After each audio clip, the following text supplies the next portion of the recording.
এর ঈদে কি পিঠা উৎসবে খুব ডাকতো। তো ইদানিং ও এখন পিঠাও বানায় না, আমারও পিঠা খাওয়া হচ্ছে না আজকে বছর দুয়েক ধরে।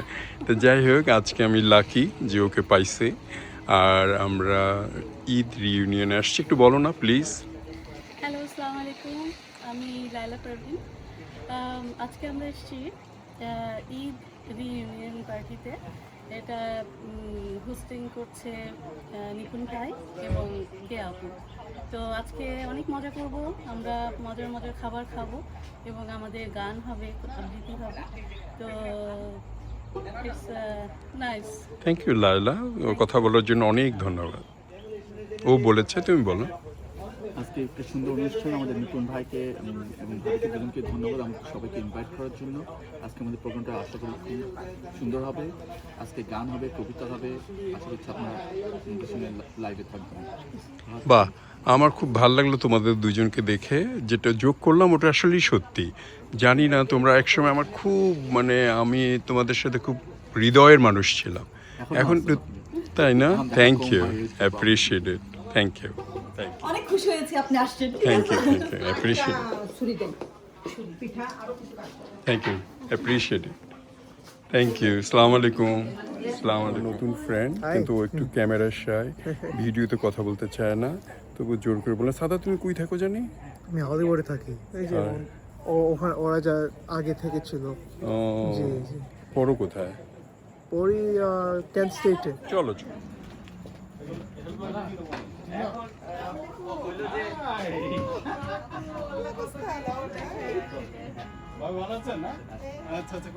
এই জাহাঙ্গীর ভাই, আসসালামু আলাইকুম। ও মাশাআল্লাহ, কতদিন পর। আপনাদের আমাকে ডাকেন না কেন? ক্লান্তি না কান্তি? আমরা ক্লান্ত হয়ে গেছি। আর করেন না? করি তো, অবশ্যই করি। আমি কই? আমাদের অরেঞ্জ কাউন্টিতে।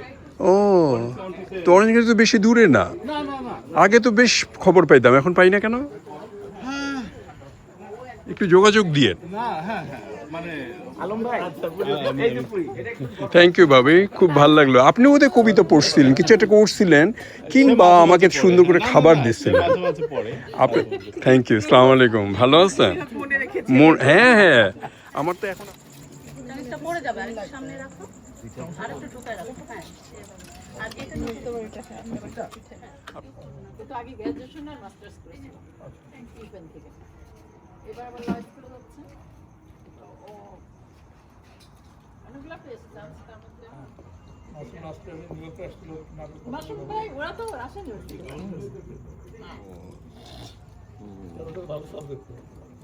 ভালো মানে কি ভাই, যা ভর্তি হবে তার মোটামুটি 50-60% ধরে যাবে আউট। আর প্রতি বছরে 2-3টা পাগল হয়ে যাবে। আমার নাম একরাম। ও আসসালামু আলাইকুম। আপনার নাম অনেক শুনছি। বলছে একরাম, উনি আবার বলছে কোন একরাম? শালম বলছে যে আপনি চিনবেন না, নাকি যেটা বলছে চিনবেন না। চিনে দেখি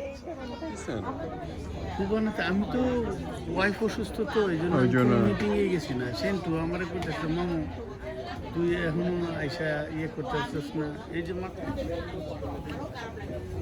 থ্যাংক ইউ। এই হচ্ছে সেই হলিউডের বিখ্যাত নাতি। বাহ, এটা তো এত সুন্দর হয়েছে। হানিফ ভাই, হানিফ আমার কলেজ লাইফে সবাই বলে, কিন্তু আমার অরিজিনাল নামটা আমার দাদি রাখছে হানিফা। ওকে ওকে, এই জন্য আবু হানিফাই আমার সার্টিফিকেটে। আমাদের জন্য সুবিধা হয়। আমরা একটু সুশৃঙ্খলভাবে একটা অনুষ্ঠান করতে চাচ্ছি। আজকে অনুষ্ঠানের শুরুতে আয়োজকদের কজনের নাম বলতেই হয়। প্রথমে আমাদের মেজো আপি, উনি এখনো আসতে পারেনি, উনি ওই কুকিং এর দায়িত্ব নিয়েছিলেন। সবাইকে ফ্রেশ খাওয়াবেন বলে সেই রান্না এখনো করছেন। উনি এখনো এখানে পৌঁছাতে পারেননি, কয়েকবার আসছে, খাবার দিয়ে গেছেন। যেহেতু রাত হয়ে যাচ্ছে, আমরা শুরু করে দেই। তারপরে জেবুন ভাবির কথা বলতে হয়, অক্লান্ত পরিশ্রম করেছেন উনি। ইভেন্ট ম্যানেজমেন্টের যে কাজগুলো সবগুলো উনি করেছেন।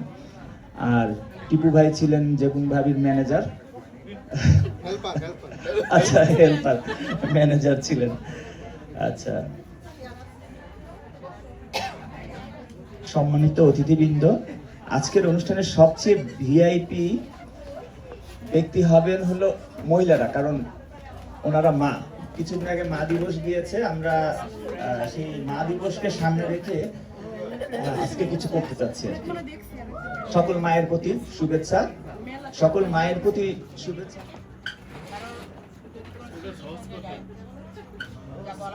আমার কাছে লিস্ট আছে, আমি সবাইকে ডাকবো, স্বেচ্ছায় আসলে ভালো হয়। আমার প্রিয় একটা জিনিস হচ্ছে কুমড়ার কাঁচা ডগা অথবা লাউ শাকের কাঁচা ডগা, এটা দিয়ে পুঁটি মাছ অথবা ট্যাংরা মাছ, আমাদের দেশে তাজা মানে ফ্রেশটা পাওয়া যায়, তো ওইটা আমার খুবই পছন্দের এবং গরম ভাতের সঙ্গে ওটা। তো আমি যখন ইউনিভার্সিটি পড়তাম বা বাইরে টাইরে থাকতাম, বাড়িতে গেলে অন্যান্য খাবারের সঙ্গে এই খাবারটা আমার মা স্পেশালি করতেন। তো এটাই আমার কাছে আমার মানে মায়ের সব রান্নাই ভালো। ইন্ট্রোডিউস করি, আমরা দেখি অনেক অনুষ্ঠানে যে 5জন শিল্পী গান গায়, আমরা বসে বসে শুনি, কিন্তু পাশের লোকটাকে আমরা জানি না। আমাদের উদ্দেশ্য হচ্ছে যে আমরা জানি সবাই সবাইকে চিনি।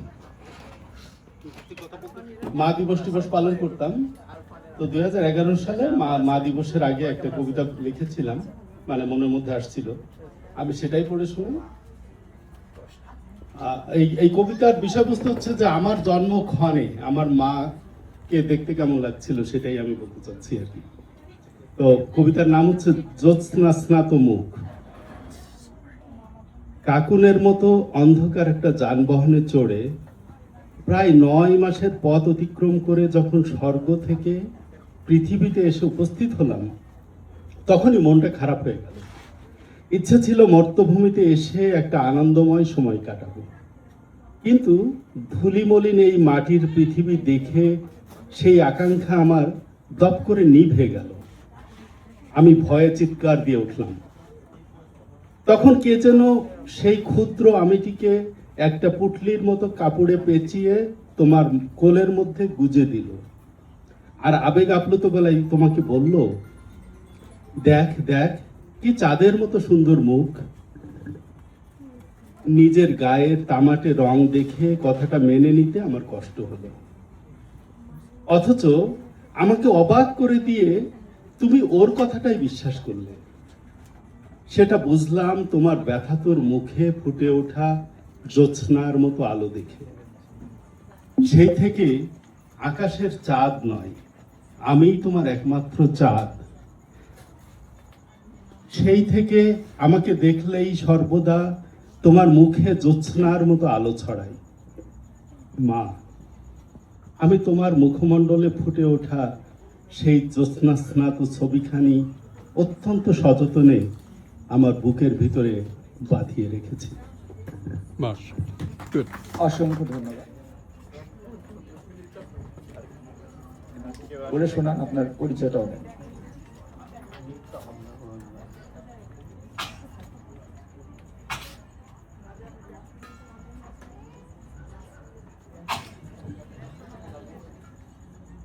আমার নাম হানিফ। তো এখানে আমার যে হাতে কাগজটা পাইলাম, ছোটবেলায় দুষ্টুমি করে মায়ের কাছ ধরা খেয়েছেন, এটা প্রশ্নবোধক চিহ্ন। হ্যাঁ হলে ঘটনাটি অভিনয় করে দেখান, না হলে মাকে নিয়ে একটি কবিতা বলেন অথবা গান। গান গান গান তো হানিফ ভাই অসাধারণ গান গায়। লাইটটা আমাকে একটু ডিস্টার্ব করতেছে, আমি একটু সাইডে যেতে চাই। আচ্ছা, এখন ঠিক আছে। আজকে এরকম সুন্দর একটা সন্ধ্যা, আমি সবার কাছ থেকে একটু আমার আজকে মনটা খুব ভালো নেই। আমি যদিও এখন আমার মা দুনিয়াতে নাই, মা ভেস্তের কোনো একটা অংশে আছেন, আর আমার বাচ্চার মা আজকে হাসপাতালে। উনি অসুস্থ ছিলেন, আজকে একটু ভালো। আমার এখানে আসার কথা ছিল না, মানে ভাইয়ের সাথে আমি রিকোয়েস্ট করে বলছিলাম যে আমি হয়তো আসবো না। তো উনি বললো যে আমরা সন্ধ্যার সময় মাগরিবের পরে দোয়া করবো। তা আমি বলছি যে দোয়া যেহেতু হবে, তো আমি আমার ওয়াইফের জন্য দোয়ার দরখাস্তটা নিয়ে আসবে না। তারপরেও আমি যেটা বলতেছিলাম আর কি, তবে মা এমন একটা জিনিস,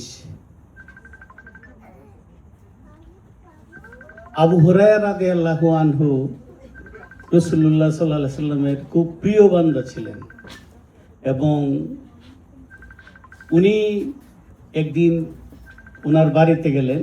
তখন বাড়িতে যাওয়ার পরে ওনার মা ওনাকে বড় ছেলে হিসাবেও ওনাকে একটু মারধর করলো সন্ধ্যা 11টার দিকে। তো উনি আবার কান্না করতে করতে আবার রাসূলুল্লাহর দরবারে আসছেন। তো ওনাকে সবাই সাহাবারা জিজ্ঞেস করতেছে, তুমি কান্না করতেছো কেন? ও আমার মা আমারে মারছে। তখন হুজুর সাল্লাল্লাহু আলাইহি সাল্লামকে বলা হইল যে তোমার আম্মা মারছে, তা আমার কাছে বিচার দেওয়া লাভ নাই। আমি হয়তো বিশ্ব নবী, আল্লাহর সবচেয়ে প্রিয় নবী, কিন্তু মায়ের উপরে কথা বলার মতো অধিকার আমি এখনো আল্লাহর দরবার থেকে নিয়ে আসি নাই। তাহলে মা এত বড় একটা জিনিস। তারপর ওনার কান্না আর থামছে না। তখন বললেন যে দিনের নবী তোমাকে বলছে যে এর উপরে নাই, তো তুমি এখনো কান্না থামাচ্ছ না কেন? যে হয়তো মায়ের উপরে উনি কিছু বলতে পারবে না, আমার মায়ের বিচার করতে পারবে না, এটা আমি মানে নিতে পারবো, কিন্তু উনি যে আল্লাহর সবচেয়ে প্রিয় বান্দা এটা তো মিথ্যা না, এটা তো কোরআন সাক্ষী। তাইলে এই কথাটা আল্লাহর কাছে উনি আমার হইয়া আমার মায়ের সুপারিশ, ওনার মা তো ছিল বেদিন, উনি ছিল দিনে। তারপরে মায়ের কাছে যখন আবারও গেল, তারপরে বলছে যে আজকে তুই এত রাত্রে আবারও কোত্থেকে আসছো? যে আমি সেই দিনের নবীর মজলিস থেকে আসছি। তারপরে বলল যে তুমি ওইখান থেকে আসছো, আর যাতে কোনোদিন না যাও সেটার জন্য বলবো তোমাকে, আর যেন না যাও। তারপরে উনি বলছে যে আমি সবাইকে ছাড়তে পারবো, কিন্তু আল্লাহর পেয়ারের দুস্থকে ছাড়তে পারবো না। তারপরেও উনি বলছে যে তারপরে তোমার আম্মাকে আমি বলতে পারবো না। তারপরে উনি আম্মাকে রিকোয়েস্ট করলেন, দিনের নবীকে, যে আল্লাহ পাকের কাছে আপনি দরখাস্ত করেন আমার মা হৃদয়টা যেন দিনের প্রতি রুজু হয়ে যায়। তারপরে আল্লাহর কাছে উনি হাত উঠায় দোয়া করলেন যে ওনার মাকে যেন আল্লাহ তাআলা দিনের রাস্তায় নিয়ে আসে। তারপরে আবু হুরায়রা রাদিয়াল্লাহু আনহু দৌড়াইতেছে।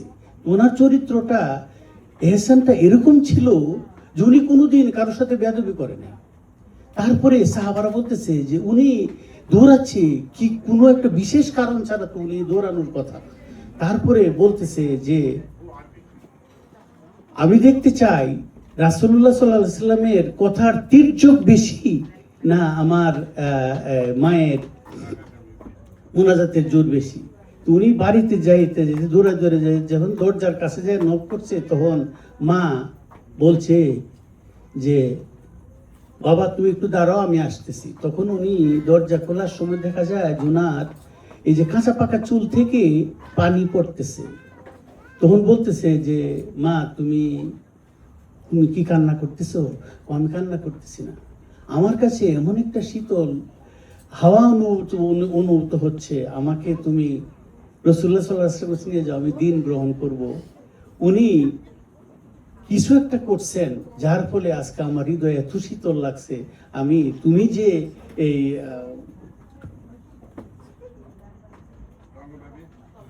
দিদারের মধ্যে ভাসছ, আমিও সেই দিদারের মধ্যে যেতে চাই। তখন রাসূলুল্লাহ সাল্লাল্লাহু আলাইহি ওয়াসাল্লাম আবারও বললেন যে এবার এলাহি তুমি সত্যিই মহান। আমি বলতে চাচ্ছি যে মা এমন একটা জিনিস, কোন দিনের নবীও। আরেকটা কথা বলি এটার সাথে সাথে, একদিন নবীর দরবারে মসজিদের বারান্দায় নবী বসে আছেন, তখন একটা বৃদ্ধ মহিলা আসছেন। তখন উনি ওনার গায়ের থেকে শালটা মাটিতে বিছাইয়া দিছেন। তখন আলাউদ্দিনের নবী যে প্রশ্ন করতেছে যে একটা মানুষ আসলো, একটা মহিলা মানুষ, আপনি দিনের নবী, আপনার গায়ে শালটা দিলেন কেন? যে আমি আমার মাকে এত আদর করতে দেখি নাই। উনি হালিমা, যিনি আমাকে ওনার আদর যত্নে দুধ খাওয়ায় আমাকে বড় করছেন এবং মায়ের আদর দিচ্ছেন, এবং এই জন্যই আমি আজকে দুনিয়াতে দিন নিয়ে আসি। যে যা হোক, মারা, প্রত্যেক মা, যাদের মা নাই তারা যেন বেহেশতের জান্নাতুল ফিরদাউসে থাকেন, আর যাদের মা আছেন তাদেরকে আমরা যেন সবাই সবচেয়ে বেশি রেসপেক্ট করতে পারি। তবে আব্বাকে বাদ দিয়া না,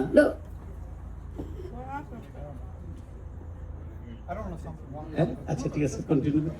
আমি একটু দীর্ঘায়িত না করে এখানেই আমি বলতে চাচ্ছি যে মা এমন একটা জিনিস, মা রানা থাকলে আমরা থাকতাম না। মারা তো দুনিয়ার সৃষ্টির স্রষ্টার প্রথম জিনিস। একটা মাত্র ব্যক্তি গাড়ি বাড়ি থেকে চলে আসে, দোলা উঠতে থাকে, দোলা নিমিষ হয়ে যায়, তাও মা গেটের কাছ থেকে ভিতরে যায় না। এই যে সন্তান যাচ্ছে গাড়িতে ওঠার আগে, প্লেন ওঠার আগ পর্যন্ত মা সন্তানের জন্য থাকে। এবং মেয়েদেরকে বিয়া দিলে, ছেলেদেরকে বিয়া দিলেও সেই মা এই একমাত্র ব্যক্তি যিনি কান্না করতে থাকেন, যার মাধ্যমে আমরা দুনিয়াতে আসছি, যিনি একটা ইভেন্ট ম্যানেজমেন্ট কোম্পানির নাম কি যেন ভাবি? আপনার ইভেন্ট ম্যানেজমেন্ট কোম্পানির নামটা কি? আপনারা যারা ফ্র্যাঞ্চাইজ নিতে চান আমার সাথে যোগাযোগ করেন। আর এই ক্যাটারিং সার্ভিসে আছেন হচ্ছে কিয়া এন্ড লাভলি। কি বলে কিয়া এন্ড লাভলি কম আর কি ইং? কিয়া এন্ড লাভলি কম ঠিক আছে। কম। আর আপনাদেরটার নাম কি? আমাদেরটা কি নাম আমি জানি, আপনারা দিয়ে দেন। আপনারা দিয়ে দেন ভাই, আমাদের ইভেন্টের একটা নাম, মানে ইভেন্ট ম্যানেজমেন্টের একটা নাম। কি দেওয়া যাবে? আপনার নাম দিয়ে দেওয়া যায় না? না, এটা কমন নাম। আচ্ছা, টিপু ভাই মানে একটা খুব ফ্যামিলি টানাপোড়েনের মধ্যে আছেন। ওনার ভাই হাসপাতালে, মা হাসপাতালে। তা আমি টিপু ভাই খুব ভালো গান করেন, তার গানের আমরা ভক্ত। দুজনেই তো গান করে। হ্যাঁ, দুজনেই করে। টিপু ভাই অনেক রিকোয়েস্ট করেছেন একটা মা নিয়ে গান গান। তা টিপু ভাইকে সবাই চিনে, তারপরে আমাদের মেন উদ্দেশ্য এখানে হচ্ছে নিজের পরিচয়টা দেওয়া। টিউবারে আমরা চিনি, কিন্তু টিউবারে তো বিখ্যাত।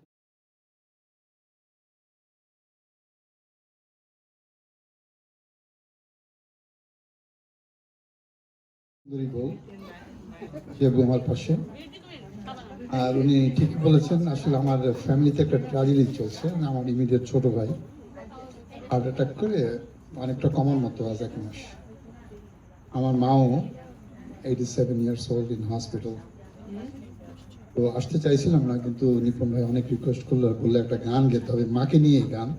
আমি জানি না গান গাওয়াটা অ্যাপ্রোপ্রিয়েট হবে কিনা এই মুহূর্তে। মাকে নিয়ে গেলে কিছু হবে। আচ্ছা, তুমি কিছু বলো, তারপর আমি গানটা রেডি করি। হ্যালো, আসসালামু আলাইকুম এভরিওয়ান। আপনারা সবাই আসছেন, আমি কেউ না, আমি ওনার ভাই বোন যা বলেন। বিশেষ অতিথি, প্রধান অতিথি, কিন্তু প্রধান অতিথি আর নাই। না, প্রধান অতিথি আসতেছেন, ওই যে মনে হয় লাভলি ভাবি, জানি না, উনি আসলে ওনার সাথে কথা হবে সবার। তো যাই হোক, থ্যাংক ইউ সো মাচ আপনারা যে আসছেন।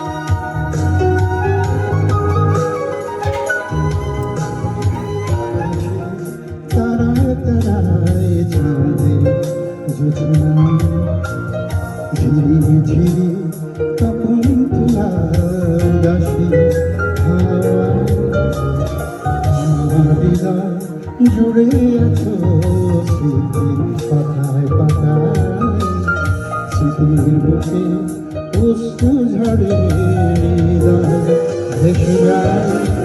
আমি খুঁজেছি তোমায় মাগো, আমি খুঁজেছি তোমায়, আমি খুঁজেছি তোমায় মাগো, অশ্রু ঝরে ভেসে যায়। আমি খুঁজেছি তোমায় মাগো, আমি খুঁজেছি তোমায়, আমি খুঁজেছি তোমায় মাগো, আমি খুঁজেছি তোমায়।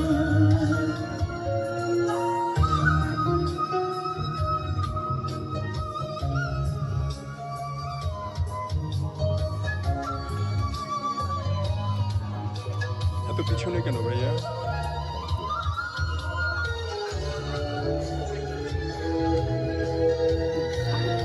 আসসালামু আলাইকুম। আপনাকে আমি তুলি।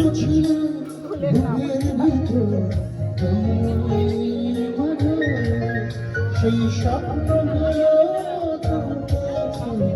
তুমি সবাই গান শুনছে, খাচ্ছে, আপনি কষ্টই করে যাচ্ছেন, কষ্টই করে না, এই যাচ্ছেন। যে সবাই এনজয় করছে, এটাই আমার ভালো লাগছে। খুব ভালো, অনেক অনেক ধন্যবাদ। আমাদের এই বাড়ির কর্তৃ, এটা আমাদের হোস্ট, আমাদের ভাবি, আমাদের বন্ধু, কিছু বলেন? এই সবাই আজকে আসছে আমার বাসায়, এটা হচ্ছে একটা মানে ঈদ রিউনিয়ন পার্টি, তো খুব ভালো লাগছে। বিশেষ করে মুর্তজা ভাই আসছে, এটা অনেক ভালো লাগছে। আপনার নামটা বলেন। কেয়া। কেয়া। থ্যাংক ইউ কেয়া ভাবি, অনেক অনেক ধন্যবাদ। আমি খুঁজেছি তোমার।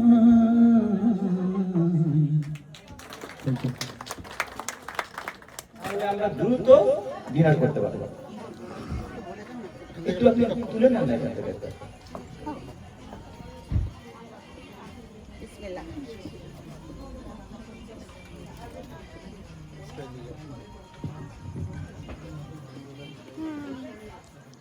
পরীক্ষার আগে মা কিভাবে উৎসাহ দিতেন? একজন মোটিভেশনাল স্পিকারের মতো করে 30 সেকেন্ড বলুন। আমি তো 30 সেকেন্ড বলতে পারবো। আচ্ছা, যখন ঘুমের থেকে উঠতাম, আম্মা দেখতাম প্রথমে আগে ডিম সিদ্ধ দিত। কেন? ওই এর সময় ডিম খেতে হয়। তা আমি বলতাম যে আমি শুনেছি ডিম খেলে নাকি গোল্লা পায়, আমি খাবো না। বলে তোমার খেতে হবে, খাও। এই জিনিসটা আম্মা বলতো, এই জিনিসটা আমার খুব মনে আছে। স্কুলে পরীক্ষার আগে যে আমার একটা প্রেশার ক্রিয়েট করতে হবে। যাই হোক, থ্যাংক ইউ। Good job. চমৎকার সাজালো, হ্যাঁ। আর টিউ ভাই কিন্তু আমাকে অনেক কিছু গাইড করেছে, এই কিভাবে কি করতে হবে দেখে চলে গেছে। কিন্তু এই অনুষ্ঠানটা কিভাবে চালাতে হবে সেটা বলে নাই, এই জন্য উল্টাপাল্টা ভাবে চালাচ্ছি। এগুলো দেখা দিচ্ছে, এগুলো ঠিকঠাক করে যাচ্ছে। তা ওই টিকু ভাই আর ভাবি দেখি মাঝে সাথে ঝগড়া করে, তা ওইটা দেখে একটা জোকসের কথা মনে পড়লো। ইকোটা কি বন্ধ করতে চাই? উত্তরে টিকু ভাই কি বললো জানেন? আমি জানি না, আমার স্ত্রী আমাকে এই লাইনে দাঁড়াতে বলেছে, তাই দাঁড়িয়েছি।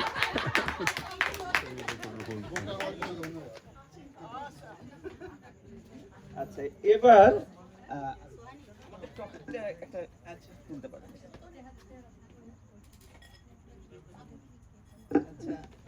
অন্যরা ভয় পেন না, এখানে কিছু করতে হবে তা না, পরিচয় দিয়ে চলে গেলেও হবে। না, প্রথমে বলিনি, আমার নাম হচ্ছে বকুল আর হাসিনা বেগম, আর আমি মোতালেব ভাইয়ের ওয়াইফ। মোতালেব ভাইয়ের ওয়াইফ। আচ্ছা, আমি একটা And this is মোতালেব ভাইয়ের ছেলে। আচ্ছা, ভালো। প্রশ্ন করি, একটু মাইকটা ধরি। মোতালেব ভাই কি সিপিবিও কি বলে এরকম? সিবিপি। Customs আচ্ছা, ওই যে Border Protection. ট্রেনিং এ গিয়েছিল না প্রথমে ঢোকার জন্য? উই আর কাস্টমস, ওকে, আমি অলসো সিবিপি। আচ্ছা, কিন্তু উনি তো law enforcement. We are federal employee. কিন্তু উনি ল এনফোর্সমেন্ট। উনি law enforcement, I am the legal কিন্তু আপনি তো অ্যাসিস্ট্যান্ট। গান ক্যারি করেন না, না। I am non uniform.